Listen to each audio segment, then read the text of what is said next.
السلام عليكم ورحمة الله وبركاته حبايبي. النهاردة فيديو جديد ان شاء الله يعجبكم. النهاردة بقى فيديو تعليق زينة رمضان. طبعا انا كنت منزله لكم الفيديو اللي هو بتاع مشتريات رمضان، وطبعا حطيت بقى الزينة اللي احنا جبناها، وطلعت بقى الزينة اللي كانت عندي من السنة اللي فاتت. زي ما انتم شايفين كده حطيت الزينة على الجبسن بورد كده بالطريقة دي. انا كنت الاول حطاه زي حرف الاكس كده، بس شلته وركبته بقى بالطريقة دي، حسيت ان كده احسن يعني. تمام. فطبعا عشان بعلق الزينة زي ما انتم شايفين الدنيا كلها كركبت، عشان طبعا مطرح ما بحط السلم فبشيل واحطه كده. زي ما انتم شايفين كده الدنيا متبهدله خالص، فقلت بقى بالمره نغير الفرش ونعمل كده بالمكنسه ونظبط الدنيا عشان تبقى الدنيا معانا ايه، رايقه. اول حاجه كده رحت على الصب شغلته، وهبدا بقى ايه نشوف هنعمل ايه.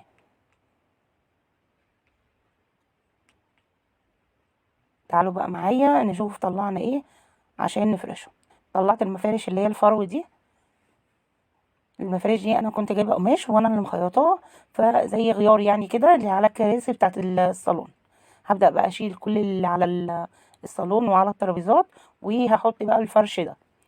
وطلعت برضو مفرش السفره، ونبدا بقى إيه نفرشه. زي ما انتم شايفين انا نفضت بقى المكاتب، وحطيت كده اللي هنا المبخره اهي،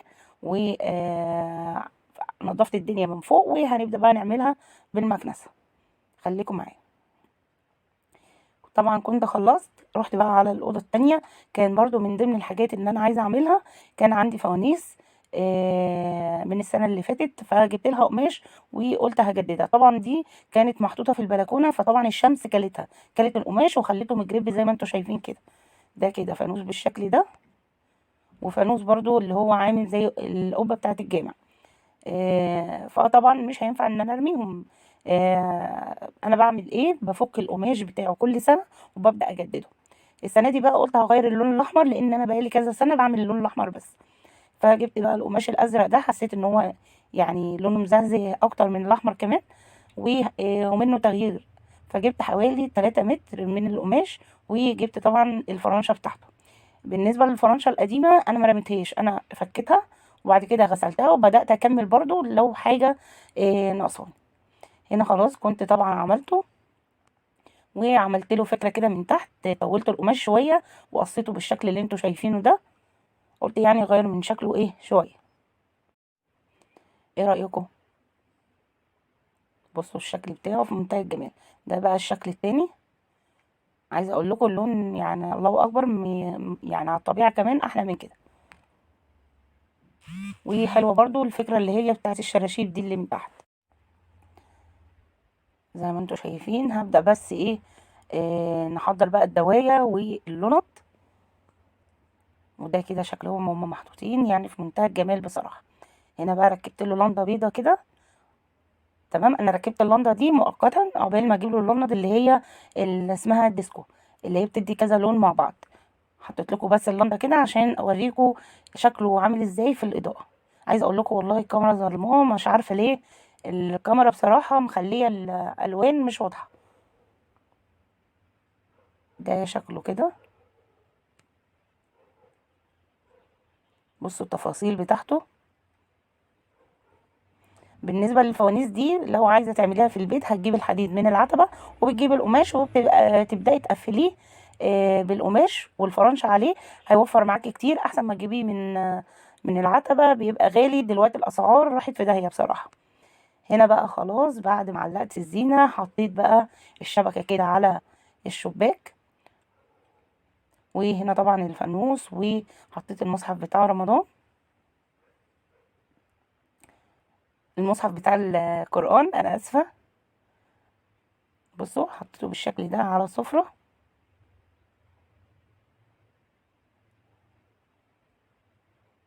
وده كده شكل الزينة.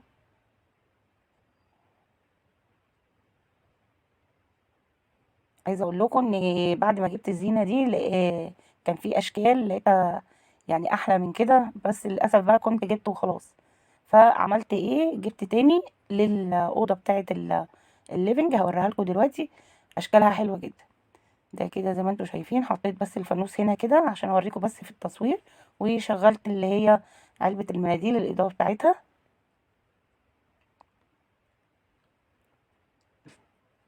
وكده ده شكل الريسبشن.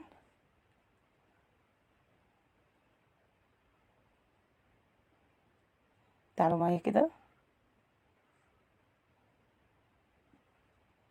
وهنا حطيت بقى المبخرة، حطيتها كده على الترابيزة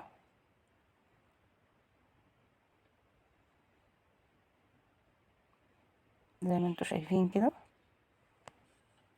عايزه اقول لكم اجواء رمضان، مجرد ما بنعمل اي حاجه بتحس كده بالاجواء وفرحه الاولاد بالحاجات اللي هي البسيطه دي.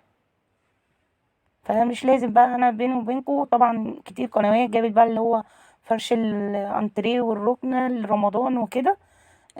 فانا بيني وبينكم يعني انا قلت يعني ممكن بحاجات بسيطة غير اللي هي التكلفة العالية اللي القنوات بتعملها، ممكن هنفرح الأولاد. ومادام عندنا حاجة من السنة اللي فاتت ولا كده بنطلعها مع الجديد.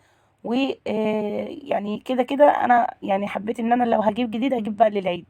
تمام. هنا ده بقى الفيديو صورته لكم تاني بعد ما كنت زودت حبة حاجات في الريسبشن. هنا بقى بوريكم حامل القرآن، وحطيت جنبه كده اللي هي الأذكار عشان اللي حابب بعد قراية القرآن يقرا في الأذكار شوية. تمام. وهنا النيش حطاه مع الفانوس في فيشة واحدة بحيث ان هو ما يقيد مع بعضه. تمام. هنا بقى الفانوس ده اللي هو بتاع ايكيا، ده كنت لسه بقى جبته بعد ما فرشت الريسبشن. وهنا بقى حطيت برضو هنا المؤخرة زي ما هي، ما غيرتش مكانها.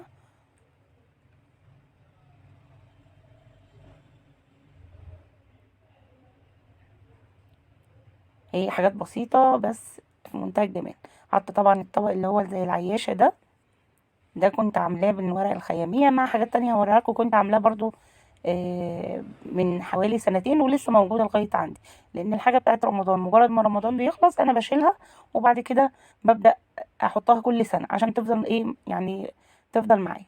هنا بقى داخلين على الطرقة، ركبت كده ليد من عند السيراميك من تحت، وحطيت الزينة دي كده في الطرقة. وحطيت الفانوس ده زي ما انتوا شايفين.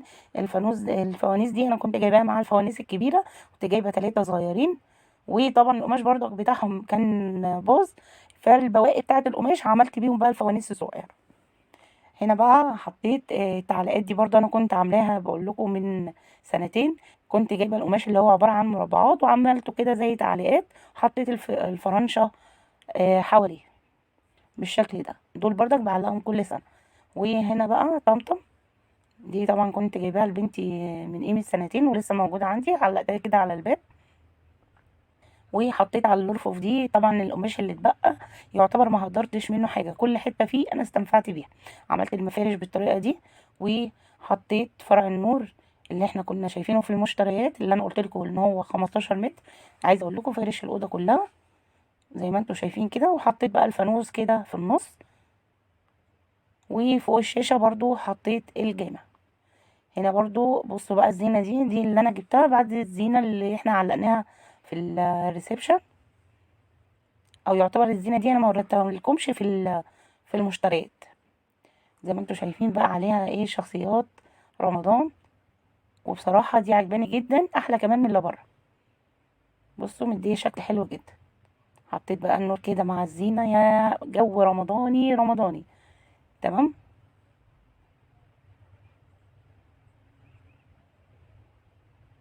هنا بقى دخلنا على البلكونة، حطيت بقى الفانوس اللي هو على شكل القبة من فوق. وحطيت ليد كده على سور البلكونة. طبعا كنت ركبت بقى الفانوس، جبت له اللمضة اللي هي الديسكو، وحطيته كده في وسط البلكونة. ما رضيتش احطه في الشارع عشان يعني يدي جو كده واحنا قاعدين. هنا بقى دخلنا على اوضه الاطفال، حطيت لهم بقى اللي هي فروع الليد اللي هي فيها المشابك، ومعاهم بقى فرع نور ده برضو عندي بقاله سنتين. وحطيت لهم برضو فرع زينة زي ما انتوا شايفين كده، عليه برضو شخصيات رمضان. وحطيت برضو هنا الفرع اللي هو التاني، بس طبعا لسه محطتش فيه الصور، لان لسه ان شاء الله هعمل لهم صور بمقاس صغير شويه عن المقاسات الكبيره دي. وحطيت لهم بقى برضو الفانوس كده في النص، علقته كده في المروحه. بصوا حاجات بسيطه، بس عايزه اقول لكم ان الاولاد عندي مبسوطين جدا بالاجواء دي. وهنا بقى البلكونه التانية، حطيت برضو فرع الليد زي ما انتوا شايفين على السور، وحطيت بقى الفانوس اللي هو التاني هنا في الشارع، حطيته كده عند البلكونه.